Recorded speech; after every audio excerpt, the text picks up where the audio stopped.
Hello, everyone, and welcome back to another episode of the Mindful Constitution podcast.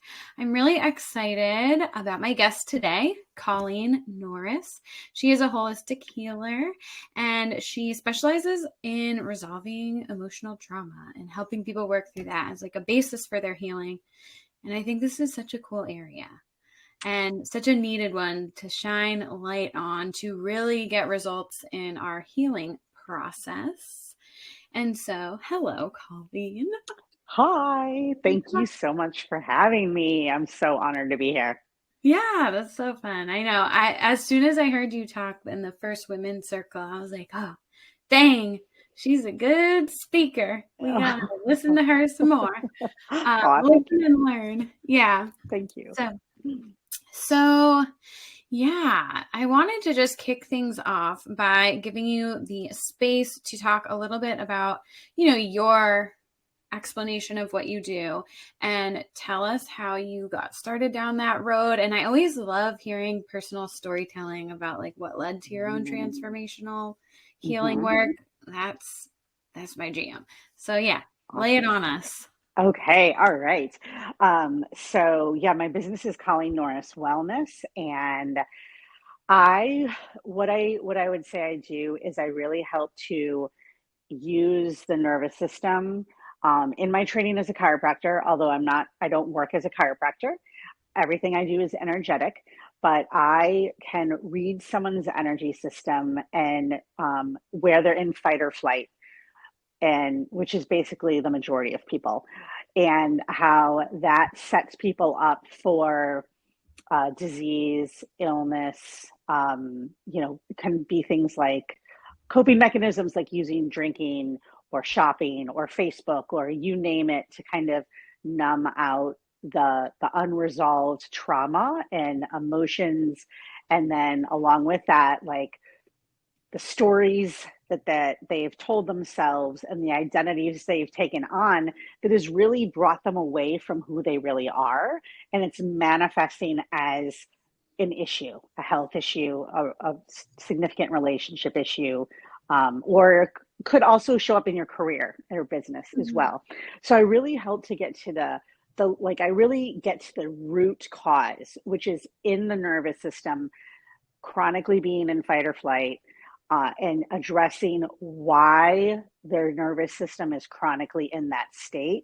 Because I honestly feel like unless you address that piece, you can do all of the chiropractic, all of the acupuncture, all of the medication, all of the therapy, all of the whatevers you want. But if you're not addressing that underlying issue, then you're just going to kind of spin your wheels. Yeah, that's exactly how I see it with emotional issues and underlying unprocessed trauma is that no matter like what else you do, it's still, it's like that analogy of like taking out the splinter, it's like until you actually like pull the splinter out, there's still gonna be all this festering inflammation around it. So you have to kind of get to the root. Or there's so many analogies like that in holistic health where it's like if a plant is dying, you wouldn't paint the leaves green, you would water the plant. And so really getting to the root cause, which a lot of times is these like emotions that we're not processing or dealing with. And you also said a lot of people these days are in fight or flight. So, and I mean, I know we kind of both know that the effects that has on us physiologically, but can you explain more about that for people who might not be familiar with the effects that fight or flight has on us physically and why you think so many people are in fight or flight chronically these days? 100%. Yeah. I'm really glad you asked that because it's really important because it's like, so, back in the olden days, you had the tiger, our systems were developed so that they could survive, so we could survive. So if we're out hunting or something and a tiger pops out from behind the bushes, then you can either fight the tiger, which probably is not the best idea at that moment, or you can run. And so it's been it was a survival mechanism that has served us as humans like for a very long time. But now in our day and age, with everything that how, we're just like in the hustle culture, and we're in like the constant doing and striving and achieving, and it's like consuming, and it's never enough. The saber-toothed tiger can now be your boss. It can be your mother-in-law. It can be, a friend, a disagreement with a friend. Like there's so many things. Social media. Social media, exactly. Like there's so many things that just can keep us in this perpetual state of fight or flight. And what happens in your body when you're in that state is that the energy to digest your food, the energy to for your immune system, for it to be healthy and strong, the energy to for your intuition to think creatively, all of that gets shut down. Because when you're in that moment back at the saber-toothed tiger, you don't need to be in touch with your creativity or your intuition, or the priority is not to digest your food, the priority is to run. Mm-hmm. And so when we're in that state perpetually over time, then the digestive system gets like all of the energy. It's getting very little energy to do the things it needs to do. The immune system is getting very little energy, which then sets the stage for autoimmune issues. Mm-hmm. I mean, if you think about autoimmune, it's like right? Like we've been told, oh, your body's fighting against itself. Yes, you're in constant fight. In my experience, people that have an autoimmune, it's like they have that energy of fight, and that's how their system is. It's really responding to everything as being a threat. And so their body's constantly in this agitated state, which then takes all of the energy away from the immune system to do its work, and it becomes dysfunctional and then creates Yeah. disease. Yeah. Yeah, absolutely. And like inflammation that is affecting us constantly by being in that state, and the effects it has on gut health and our gut microbiome in connection to Yes. brain health. So there's so many ways it affects us physically, and thinking of how, how these like traumas can manifest and then spiral without being addressed ever. So Mm-hmm. say something happens in childhood that you kind of never deal with. Can you speak a little bit to like the evolution of unprocessed trauma, if that makes sense, where just like kind of ignored and it becomes into these larger problems, whether physically or projections onto people in our interpersonal relationships or emotionally? Yeah, and I'll use my own Yeah, experience as an example, perfect. just right. So we'll tie those things in together so that you Yeah. understand why the heck I'm here and like why I'm so passionate about talking about this. So for me, quick backstory is my dad passed away unexpectedly when I was 3. He was killed in a motorcycle accident, and then from there, as you can imagine, and I can't imagine because I've never had that experience. My mom completely was like, it would devastated her, obviously. And so that kind of set the stage for, she ended up remarrying to a man who was an alcoholic and abusive on many levels towards me. So there was, with the start of at my dad's death, there was this switch that got flipped, of where like the world is unsafe, right? Mm-hmm. Like I can no longer be safe in this world, because you have half of who you depend on to live has now been removed. Mm-hmm. And so as the system tries to like recalibrate from such a devastating loss at an early age, then there's all of these beliefs, and I'll just speak for my personally, but the things that I realized was like the stories that got made that I created on a level, not consciously, but like beneath the surface, that I must have done something wrong. Like it somehow was my fault Mm-hmm. that my dad had passed away. If only I had been better, if only I had been, whatever, that it was like reflective back on me as a person. So there was this seed that, or I should say weed, there was this weed that was planted that I was not worthy of love, and I was unlovable, and I was inherently like a bad person or deserved to be punished. So when you have those weeds planted at such a young age, and it doesn't have to be a loss of a parent, it can be so Any many trauma. things, It's kind of like the anything. adverse childhood events too, how they a lot of times are there's Yes. so much research now that like the higher we score an adverse childhood events, the more likely we are to have like autoimmune conditions or depression and anxiety later in life, because it is these like, especially Yes. in those childhood years where it's like these formative experiences that shape the truths we see the world through. Even Yes. and so right Yes. then it's all about like reprogramming that to realize our subconscious needs to be rewired, because a lot of those things that we develop Right. as protective mechanisms aren't true. Exactly. And so it's almost like we put on this lens, right? We put on these glasses and then we see the world through that. So it's like, oh, if I'm unworthy and I'm unlovable, if I'm wearing those glasses and that's the lens I'm looking out at the world Mm-hmm. through, then I will only act like it will be, because it's like we don't want to make ourselves wrong. So I will stack the evidence in favor of how I am unworthy, how I am Mm-hmm. unlovable. And then I will get in these situations, which I had plenty of time, throughout my later years, where, it proved like, oh, I was never good enough.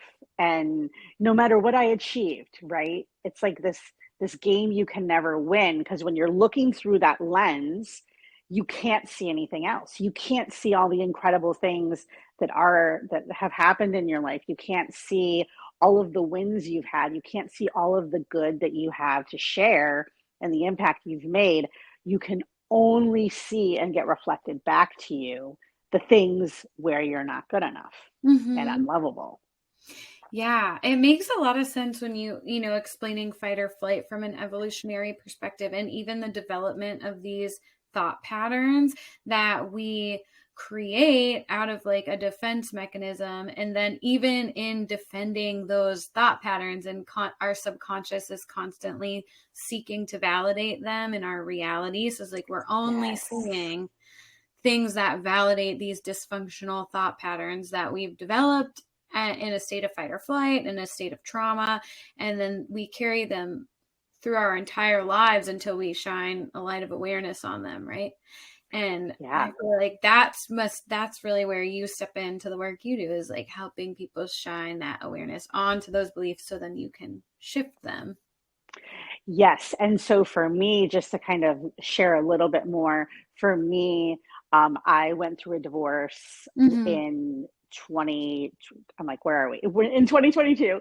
What year is So I know, like, what year are we in? it? So I went through a divorce in 2022, and we had been together, married 18 years, together 20.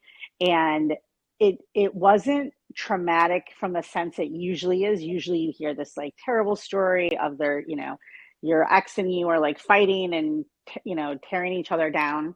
That wasn't it at all, and I'm very grateful for that. But what did come up was all the stuff from childhood that I hadn't yet dealt with around, like, really valuing myself, and valuing what I truly desire in a relationship. Not saying anything negative about my ex. We just wanted different things. So that was a huge step. And so stepping out of that marriage, I had the most intense physical issues. I went through a period last May where I couldn't leave my bed. Like, that I was like having heart palpitations all the time. My heart rate was like up to 100, just laying in bed, like doing nothing. Mm-hmm. So I was wearing a heart monitor. I had gone and had stress tests. I mean, I like all these different things, and like everything was coming back totally checking out fine. but yet I could not function. I wasn't working.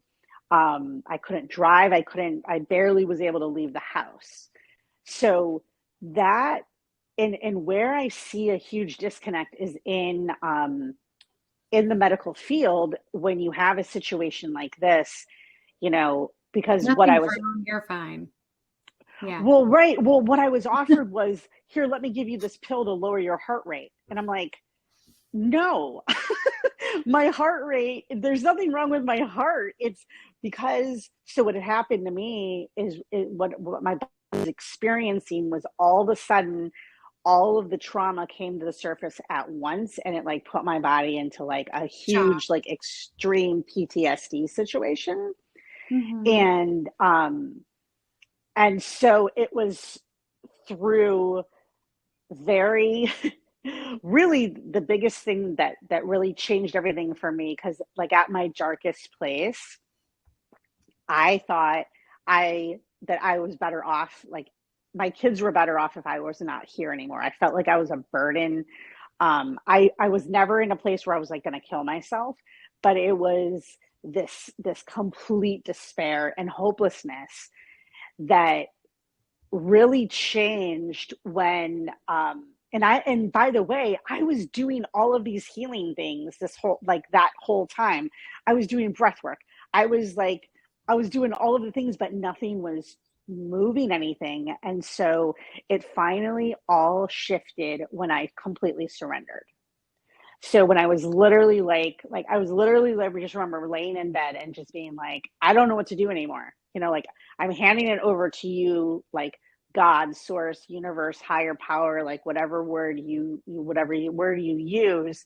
And it was then that and that was by the way, that was the most vulnerable thing I could have ever done, because when you're in this fight or flight, you want to be in control, right? Because Yeah. inherently you feel unsafe. So you think you have this illusion of safety where it's like, if I just controlled everything, if I could just micromanage everything, then I'll be okay. But yet it actually blocks the healing that is inherently in your body. It's like it cuts that off when you're in that controlling place. Yeah.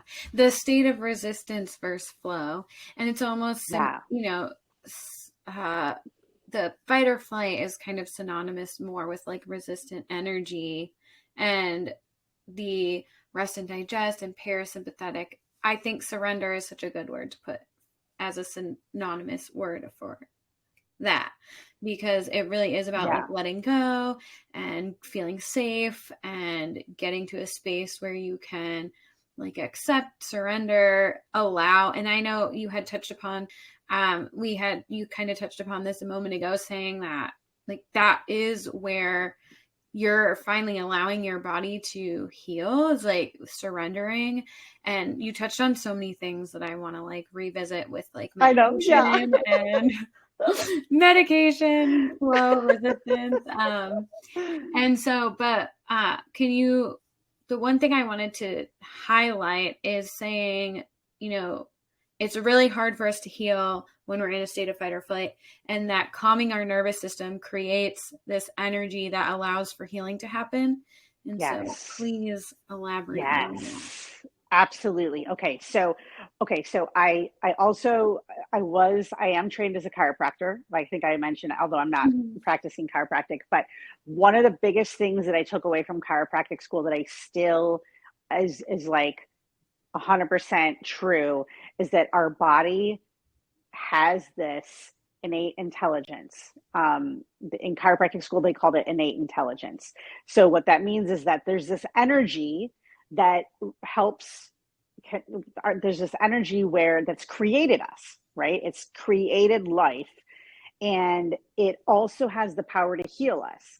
But when we're in that constant fight or flight, it's like it turns off the valve to that energy, and so calming the nervous system is like turning the valve back on, where it's like, okay, let's start letting this energy that we don't have to micromanage it. It is like meant, its purpose is for healing. Its purpose is to give us life. Its purpose is to guide us on our journey if we Mm-hmm. just slow down long enough to allow it in. Right. And that's a big thing that I would say in calming the nervous system, is getting to a place where you're starting to allow things versus Force. um, force them. Thank you. Yes.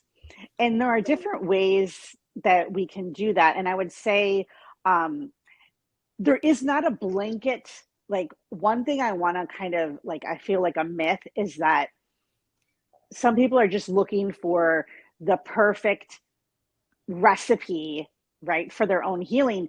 But Isn't our that body, kind of a state of resistance itself? You know what I mean? And what I was thinking of is people that yes, are constantly trying to uh, curate like all these different healing things. And it's like, oh, and I've been there too, where I'm like, oh, I'm doing this and I'm doing this. It's like, okay, but you're like checking these things off your like healing list. Like, how yes, effective are they even when you're coming at it with that like level of controlling energy or like doing energy instead of, like you said, surrender, being kind of flowing through these different healing modalities rather than just thinking, okay, what should I do? And I'm sure you hear that a lot with people coming to you as a holistic healer. I definitely see it a lot, health coaching and sober curiosity, where people want like specific answers and a yes, specific outline for like yes, exactly what they need to do. And it's almost, that's the exact opposite mindset you should have.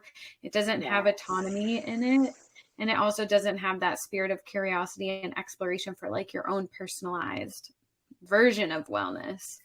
Right, because essentially at the core of all of this, your body only wants you to connect with it.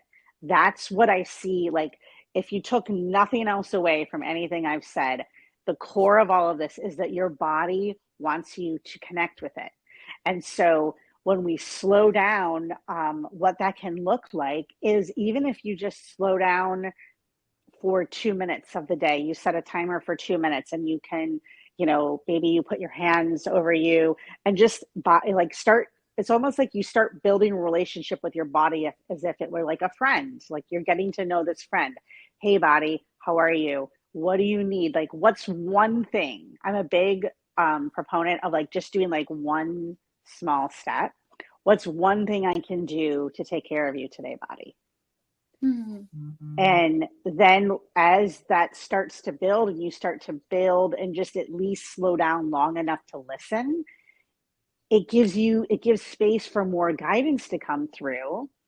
And then it's like, instead of, having the approach of just throwing spaghetti at the wall and you're healing and just hoping something sticks, you have a plan, like you have an internal guidance system that you're tuning into that already knows exactly every step along the way if you Mm-hmm. just slow down, listen, and start to trust it. Yeah, I know. It's a battle of constantly outsourcing our power to external information. There's so much nutritional information. Yes. There's so much information on healing. And instead of and I go down these kind of rabbit holes too sometimes, even when I'm looking for information on something new. It's like, we know our body is the best. And that's not to say there's not times where maybe things like medication are necessary in situations like that. But 100%. it is like we have so much inner wisdom regarding the state of our bodies, our connection to our bodies, that I feel like we are constantly abandoning. And this in society kind of Yes. perpetuates that, because there's lots of things that benefit from us thinking that somebody else knows better than we do. 100%. Totally. And what, in my experience, what I found is that once you start to calm and like give space and connect with your body and start to do the things that your body is asking you to do, again, maybe that looks like yoga, or maybe that's walking in nature, or maybe that's journaling, maybe it's breath work, like who knows, but your body's going to Maybe let it's you. breaking up with your husband or quitting your job.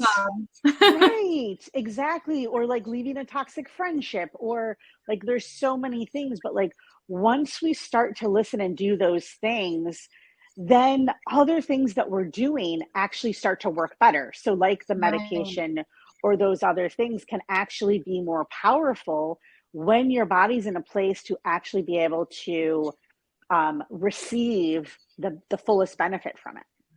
Yeah. And it's really interesting how our bodies communicate with us in different ways. And like symptoms are just signs of things that need a little bit more uh, attention, I guess. And I know for Mm-hmm. me too, there was a lot of time when I was starting to shift away from different habits in my life, like self-medicating with alcohol. And Mm-hmm. it really became like increasingly, like once I started becoming aware of it, it became increasingly more uncomfortable that I wasn't dealing with it. So I think a lot Yes. of people like kind of, it's almost a defense mechanism to stay operating in that subconscious place where our subconscious is dictating our behavior. Because the minute that you start acknowledging it and becoming aware of it, you have to kind of change it, or you're Right. going to be in this state of discomfort that's really hard to be in that state of cognitive dissonance for very long. And the more that, I know, at least in my experience, like listening to my intuition and following that as opposed to just ignoring it and wondering why I'm so miserable, is I think that can be true with like physical health, emotional health, mental health. It's not just like habits, but also like physical symptoms that maybe we're ignoring, and they're just going to keep getting worse until we start listening. Yeah. And if you think about, even if you took like the time that you spend Googling stuff on the internet, if you even just took a fraction of that time and just tuned into your body, you would have so much time on your, like, you would have so much more time because Mhm. your body, or like when you tune in, maybe your body says, maybe the message is like, oh, go look at this on the internet. So instead of searching like 15 different things, you have guidance to search the one thing that can actually help move you forward, and you save a Mhm. lot of time. Yeah. What do you say to the people? Because there's a lot of these people out there. I Okay. know for a fact that saying like, I just like, I don't have time, like my kids and my house, and I just Yeah. like I can't do they just feel paralyzed by the chaotic life they've created.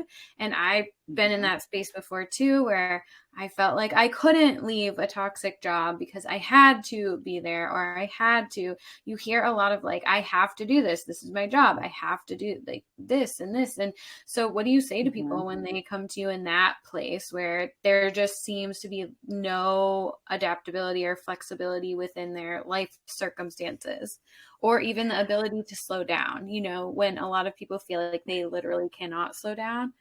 What's Well, your what Go ahead. Yeah, what I say to them is that if they're not willing to actually start to slow down, life is going to get even worse. And that, like, I'm not saying that as like, a fear mongering statement or anything. I've had that happen in my own life plenty of Yeah, times.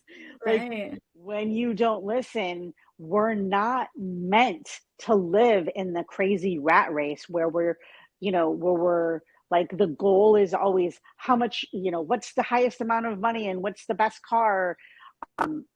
Because it's like, when it's from a place of, I need these things to show everyone else how worthy I am. So basically it's like looking externally for your worth.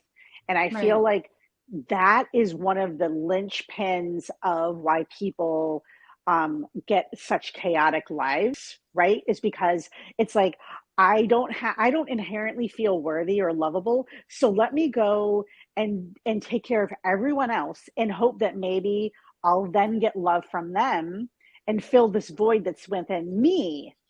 But the thing is is that never works. And trust me, I've tried for a really long time, but it never fills the void, because the point is that the void is meant to be filled for, like, you're meant to fill your own void. And so from that place of, in the work I do, it's a lot of inner child, there might be inner child work, um, through visualizations, through meditations, through tapping, but you're really tuning into these parts of you that feel that are really driving your behaviors and making everyone else a priority except you.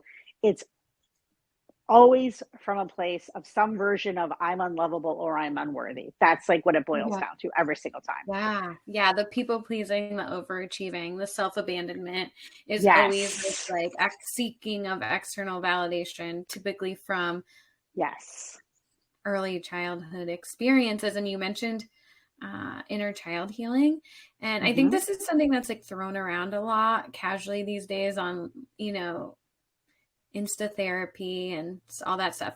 So Mm-hmm. give us like your synopsis of what inner child healing is and looks like in practice for people that might not be familiar with it. Yeah, yeah. So basically, the way that I have experienced it and lead my clients through is it's a version of you, it's a part of you that had an experience that was traumatic on some level. It doesn't have to be like a big T trauma. It could just be, it could be a lot of different things. And it's almost like that version of you gets frozen, if you will, and then starts to be the one that runs your life. Mm-hmm. So, what I do is I'll lead my clients into reconnecting with this version that's been frozen, that still feels abandoned or neglected, or just like their needs have been completely unmet. And I'll lead them in reconnecting with this part and meeting the needs that were not met by their parents. So then it's almost like it unfreezes that version of them and allows that version to integrate so that you're coming from a place of wholeness Right. instead of lack. And And from that place, then yeah, oh sorry. yeah, go ahead. I was just going to say, and like an understanding of where these patterns are stemming from, because like we talked about earlier, I think a lot of those, whether it's big T traumas or little T, an accumulation of little T traumas, or Mm-hmm. just some weird bully in high school that said something that you can never forget. I think Yes, yeah. that those kind of carry with you, and until you can apply that awareness to them, then they're like dictating your relationships and affecting your interpersonal relationships. Like you said with your husband, it's like the whole dynamic of your marriage is framed by you not feeling worthy, but until you can acknowledge that, it's like it's an everyone else problem, I find a lot of the times. Yes. And it's like, oh, if you would just be different, if you would just The do victim this. mindset shows up a lot. Totally. Yes.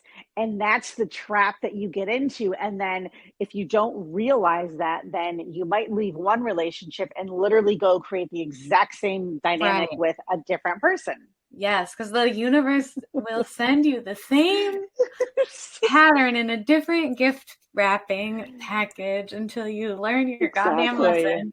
And it just keeps getting worse Exactly. and worse and worse. You're going to have like an even more of a sociopathic boyfriend next or whatever. So it's interesting too when you start to step out of patterns and you can see other people going through the same ones. It's like very difficult sometimes to witness breaking free of patterns yourself and seeing people do it, but you kind of come to this acceptance of recognizing that it takes what it takes, Yeah. for the same lesson to be learned. Some people need to, and I see it in sober curiosity a lot too, where I just continue to encourage people to chase what their intuition is telling them, but some people have lots of slips along the way and continue to return to patterns that they know aren't serving them. But then at some point a switch flips and you start to realize that you're participating in the perpetuation of these toxic patterns by not applying awareness to Yes. them and realizing the active role you play in co-creating these situations in your life. That's a huge one. That's huge. That is huge. And I think that is necessary. It's a requirement of healing is seeing the role you've played. I'm not encouraging like taking over responsibility for situations. It's like a Mm-hmm. healthy responsibility. It's like, okay, you played your part, I played my part, but essentially you have no control over the other person's part. All you have control over is yours. So if you can take an honest look, and like find some courage and look within yourself and say, okay, what what's the role I've played in this dynamic? And then you then empower yourself to make a new choice. And I think that was really what healing is all about, is going from this place where you're in the subconscious, which is 95%, of us, where it's just dictating these, you're making these like unconscious choices and these patterns and all of these perpetuating these things. And once you start to look within, and you, like you said, you shine the flashlight, you bring it to awareness, and then you're like, oh, okay, let me make a different choice here. This is what I've made in the past. Yeah. I just looked for attention because I never got attention, it's like I never got the attention I wanted from my dad. So I just looked for attention from men, and not like genuine connection, but just attention. It's like, and then where does that get you? And so it's like, okay, oh, I see that this is what I've done. And so now I'm going to have a different standard for myself. And that shifts the whole thing of the experiences that you attract to you. Yeah. And then it reinforces that positive spiral, because you start attracting new and different, and you recognize how empowering it is to make new, different decisions and attract new, different experiences, people, situations, opportunities, synchronicities. And so but it's the hard part, is making that new choice when the same situation presents itself. Yes. And I have a tool. I have a tool for that I can offer. Yes. Share it. Okay. So if you're finding yourself in a place where it's like Groundhog's Day, right? You're like, the same thing's happening over and over again. You're like, oh my God, what do I do? Okay. So, and this is something, I didn't create this on my own. Like I've heard it from mentors, but you can say some version of either what else is possible here? Mm-hmm. What if it was possible for a different outcome? And so what that does is, instead of recycling the thoughts you've had yesterday, the day before, etc., you actually, in where you're in this kind of like hamster wheel where you're circling over and over, it's like it creates an opening for you to get off the hamster wheel, where it's like, oh, what else is possible here? And then the universe goes, oh, wait, you want to see what else is possible? Okay, let me show you. And then, so you don't always have to, because sometimes if you're in a pattern and you're like, I don't even, like, I can see I'm doing this, but I don't even know what else to do here. Mm-hmm. Asking a really good question that expands you, like, what else is possible here, is really powerful in moments like those. Yeah, I love that. What else is possible here? That's such a good one. Okay, I have another like, I think, area that you would have a good answer to. And so a lot of these patterns of dysfunction and kind of repetition, right, in terms of patterns repeating themselves, happen in family dynamics often, and I know I've experienced this. I see people experience it all the time, where people are working on themselves and really growing and changing, and then they go around their family and it's like everything is like out the window. You're triggered. You're like, I'm right back to my old crappy self or unhealed self or whatever, how that goes. Okay. And so what sort of advice do you have for people who really are trying to, break toxic family dynamics, or patterns of communication, or ways of relating to one another? How do we do that? Yeah. And I think, first of all, it starts with a tremendous amount of compassion for yourself, because it's not easy. It's not an easy thing to do. I'm not gonna lie here. Like, it's, and it also, I'm not saying it has to be hard either, but I would say, first of all, like I said, compassion, having a lot of compassion for yourself. Listen, you've had this dynamic with us. It's almost like this unwritten agreement, right? This unspoken agreement. Everyone participates in. That everyone's participating in, and probably have been participating in for decades, right? And so it's like this unspoken agreement that everyone's agreed to, and everyone has their role in, the dynamic. And then you go and you're like, wait, I'm opting out of this role. And Mm-hmm. sometimes that actually can create initially more chaos, where people are like, well, wait a second, you're usually the person that comes in and rescues the situation, and you're not coming to rescue me.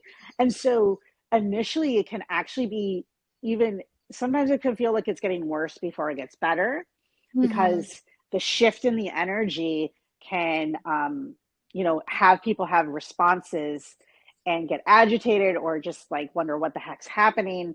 And depending on the people that you're interacting with, like, and this is something that you just have to check in with yourself about. Sometimes it's helpful to let them know where you're coming from, and a place where you take responsibility, like, oh, listen, I'm actually been doing some work on myself. I really I'm growing as a person. And I realize that usually, like, I come in and try to rescue everyone. And that's actually, again, owning responsibility.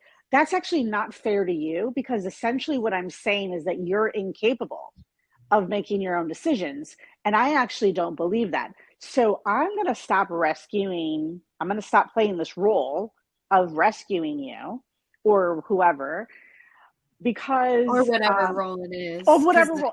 yeah, Yeah, exactly. I'm just using the res- rescuer because I yeah, use yeah, that but that's a common one. example. It's so common. So Yeah. common. So it's like, I, depending on the other person, some people will not be able to hear that at all. And so you just have to check in with yourself. Like, is this conversation going to be Well um, received. of exactly? And if it's not, that's okay. That's just then information for you to know. And if they can't receive it, then you just continue to show up in a way that's authentic to you. And Mhm. typically things will start to, like, even out over Mhm. time. And again, Yeah. and if they don't, then it comes down to, like, you have to make a decision for yourself of, like, what's for your highest good. And sometimes, unfortunately, it's to not have someone in your life. Yeah, and sometimes that can be for their highest good too, because until they're ready to see you as Totally. a new person you are, it's going to kind of be a constant headbutting. And I see it a lot in Yes. family dynamics. I see it a lot as well when people decide to stop drinking, because that's mostly, clients I work with are mostly sober curious, and there's oftentimes like a little bit of a backlash initially when you choose to opt out of a behavior that's been the normalized dynamic of a group, whether it's your family, whether it's with drinking, whether it's with friends, peers, work colleagues. When you choose to start communicating in a different way, especially even if you're trying to change your diet or do something for your own health, I think it Yeah. can be triggering for people a lot of times, like, oh, you like, it's kind of a mirror for them too when people are working on themselves in whatever capacity. So really interesting the way that things can kind of get more inflamed before they get better, but I think it's a really common thing that people struggle with. And and I'll use the example too of drinking, because I definitely drank, probably, for my whole life in my 20s. Like, I drank enough for my whole life, just in that, like, 10 years Yeah. span. Oh yeah, me I too. don't drink. Right. Okay. So I don't drink at all anymore. And I haven't for many years. But initially, when I stopped drinking, and I stopped drinking because it became, I felt so terrible, even like with one sip of alcohol. It was like that thing where you were saying, the body, it was like the dial was turned up. The body is like, we don't want this anymore. Like, stop. Stop using this, as a way to numb the pain.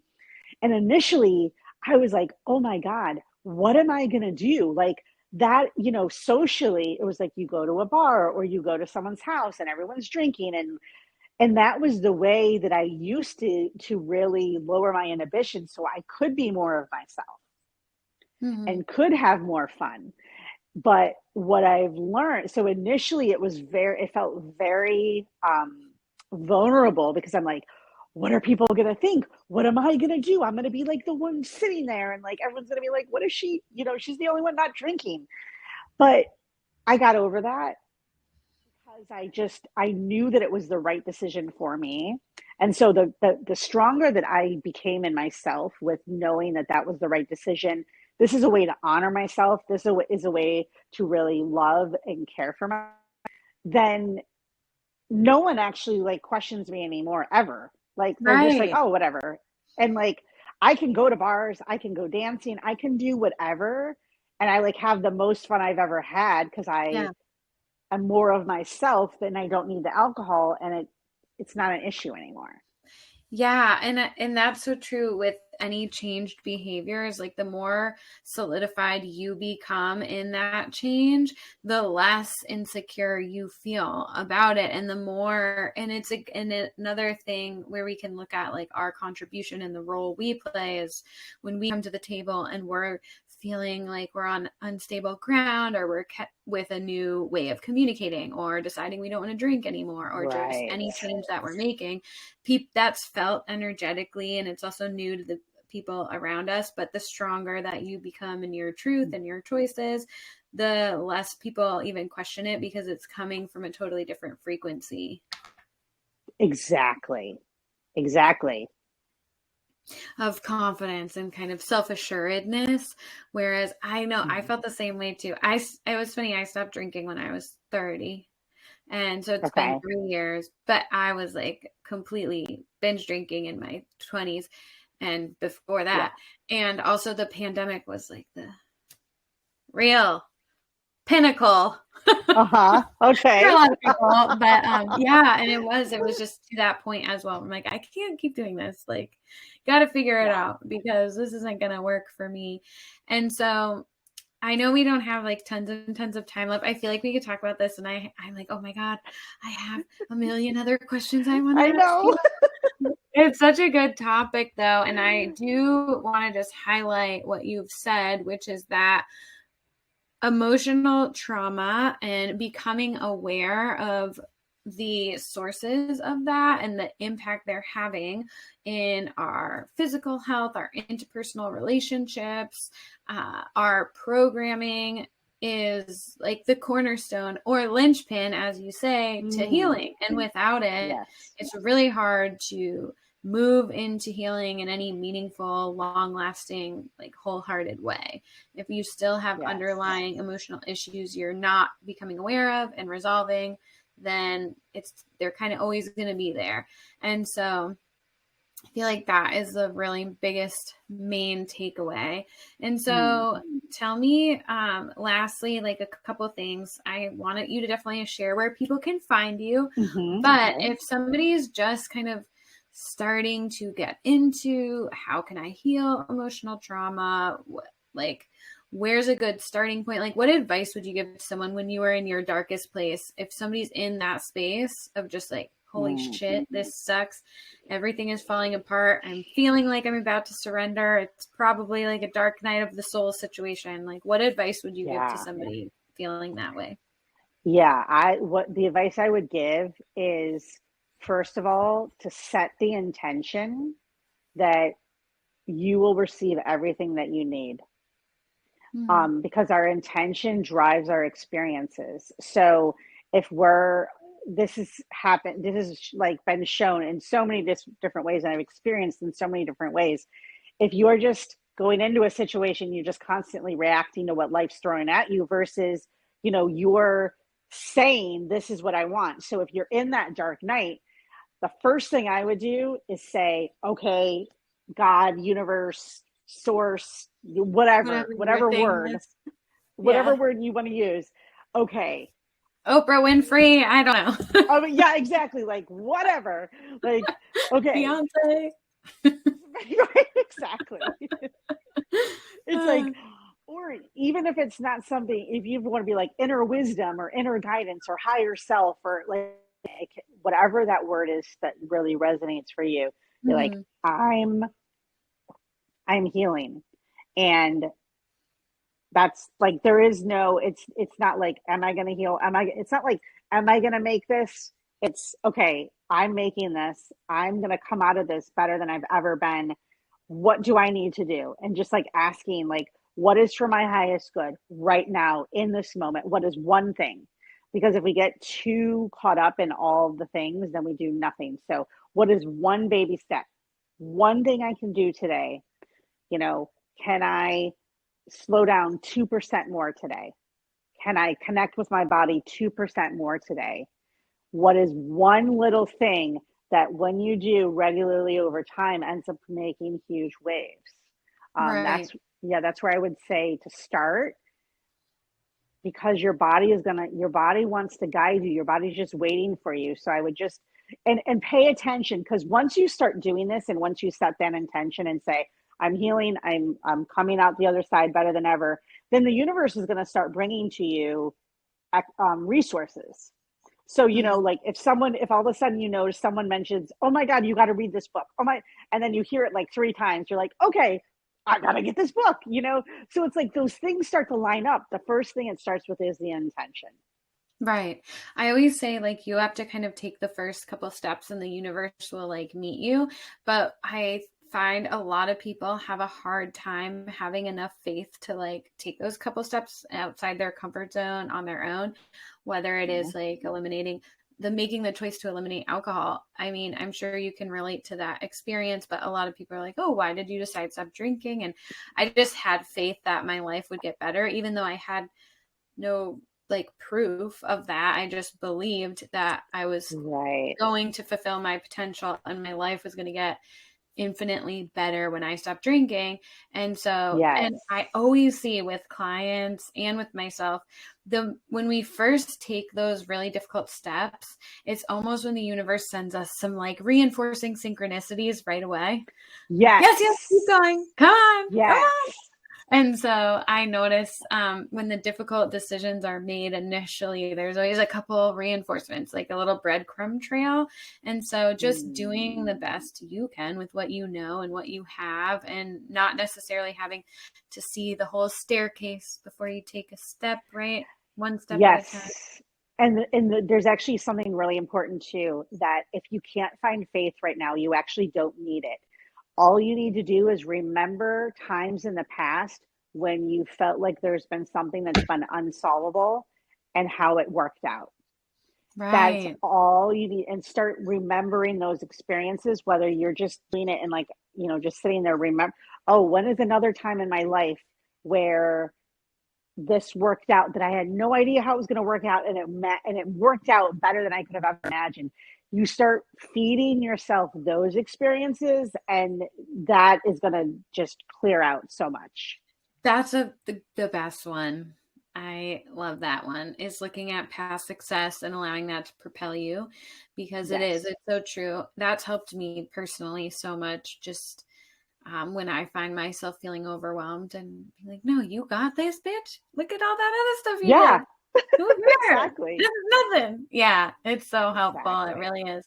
Yes, lots of good tools and so many good, so much good golden nuggets throughout this conversation. The last thing I will ask, and we'll keep it short, is I know we touched on a dark night of the soul. And I had wanted to ask you, because I think that's kind of another like spiritual term that's thrown around a lot, that maybe people don't have a full idea of what that means. And so would you mind quickly defining that before you tell us where we can find you? Yeah. And so I'll give my experience of it and like how I relate to it. I basically see it as like, outside, it looks like everything's falling apart. But really it's only the things that are falling apart are the things that need to fall apart in order for you to be apart. So it's going to look like all of the things that you had gotten your safety from, your comfort from, all of those things are going to dissolve. And so like, for me, it's like my marriage, where I lived, like all of the things that I used to kind of hang my hat on. Growing out of chiropractic identity as your career, kind of evolving beyond that. Totally. Exactly. So it's really like all the things that are meant to fall away so that you can be invited, if you choose, to go deeper into who you really are and anchor your safety inside of yourself. That is what I see a dark night of the soul as. Yeah, totally. Kind of the shedding of the old in a very painful way, and favor of the new. Like all great transformation is kind of preceded by this upheaval. And that's how I look at it too, is like the falling away of what no longer serves us. So it can be relationships, belief systems, like everything we talked about today, really starting to question not only like our personal belief systems, but like worldview belief systems, like what's going on here can be kind of a lot. And really starting to develop like our own interpretation of ourselves, the world, how we see things. And so it can be kind of overwhelming to start to undergo that process, but a lot of times it can be helpful in facilitating, the next version of yourself. And that's how I look at it too. So I thought that was a cool way to end. And also, share where everyone can find you on like social media. What do you got going on for people if they want to find you? Absolutely. Yeah. So my website is www.Colleen, Colleen Norriswellness.com. And then you can also find me on Instagram at Colleen Norris Wellness, TikTok at Colleen Norris 1, the number 1. I know I'm on TikTok. And then Facebook too. I'm on Facebook as well. Colleen Norris. Hit every generation. TikTok, totally. Facebook, Instagram, website. We got something. Everyone.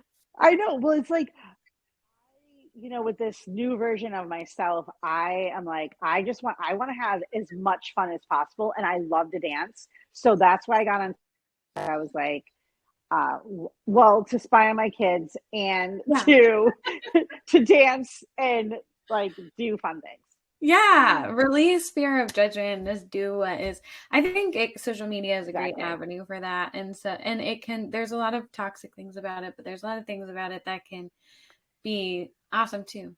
Connection. Yes. Not taking yourself so seriously. Finding helpful information. Sharing helpful information. Sharing uplifting dance moves. Yes. But I always wonder, I'm like, hopefully I won't regret this 10 years from now, but whatever. Hopefully I still have this opinion that I don't care what people think and I just have to do me. But anyways, well, thanks everyone for tuning in for almost our hour-long talk with Colleen. And so you know where to find her if you need. And thanks so much for being here. This was really fun. And I love this topic and it's such an important one. So yes, thank you. You'll have to come on again sometime. Absolutely. All right, bye. Bye.